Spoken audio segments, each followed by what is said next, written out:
Nagasulat ako kanimo halangdong Teofilo sa maayong pagkahanay sa mga hitabo sa atong katilingban aron masayod ka sa tibok nga kamatuuran sa tanan.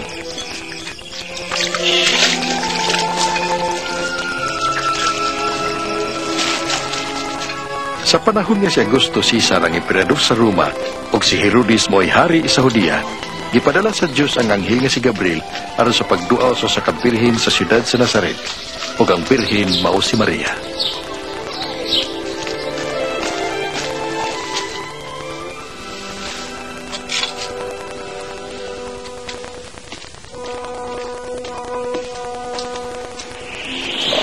Ayaw kahadlok, Maria, kay gikahimutan ka sa Dios.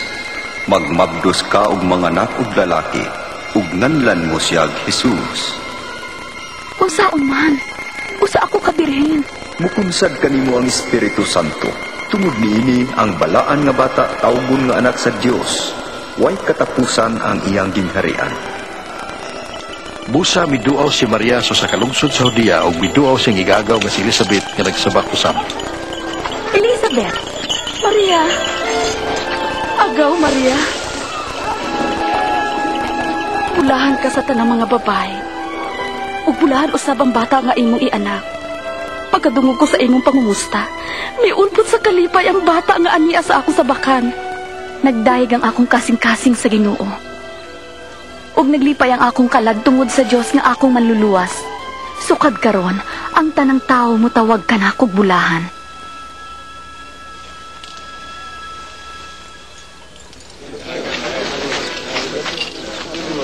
Gipahibaw ang tanan dinhi sa Nazaret na pinaagi sa sugo ni Augusto Caesar. May sinso nga pagahimuon dinhi sa teritoryo sa Galilea ug Judea. Ang tanan kinahanglan nga magparehistro sa lungsod nga iyang gipuy-an og natawhan. Ug miadto si Maria sa Bethlehem sa Judea uban kang Jose nga iyang pamanunon aron sa pagpalista.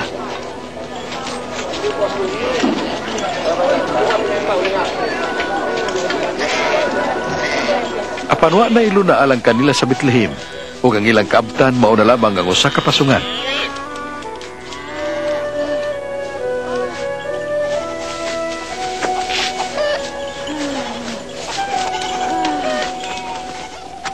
May mga magbalantay sa kardiro nga nagtukaw sa kagabion aron sa pagatiman sa ilang hayop.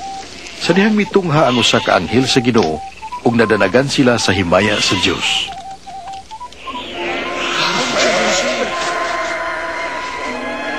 Karong gabhiuna, natao sa lungsod ni David ang inyong manluluwas, ang Kristo nga Ginoo.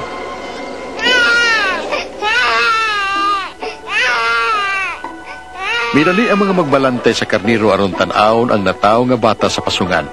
Ug una nga misugilon sa mayong balita o ebanghelyo sa birhen nga inahan, ug sa pagkatao sa manluluwas.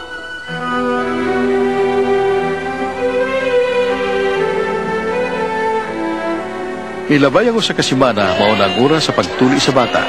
Hinganlan siya Jesus ug gidala ni Maria ug Jose ang bata sa Jerusalem aron ihalad nila sa Ginoo. Sa templo adunay maayo og Dios nun nga tawo nga gipasaligan sa Espiritu Santo nga dili mamatay hangtod nga makita niya ang Mesiyas. Siya mao si Simeon. Ginoo, tugutin ang imong sulugoon nga mohalin nga malinawon sumaha sa imong pulong.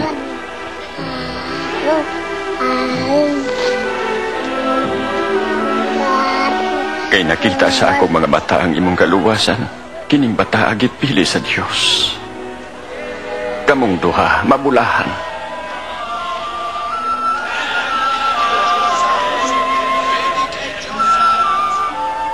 Human nila matuman ang tanan nilang katungdanan, suma sa balaod ni Moises. Mibiya sila sa Jerusalem ug mibalik sa Nazaret.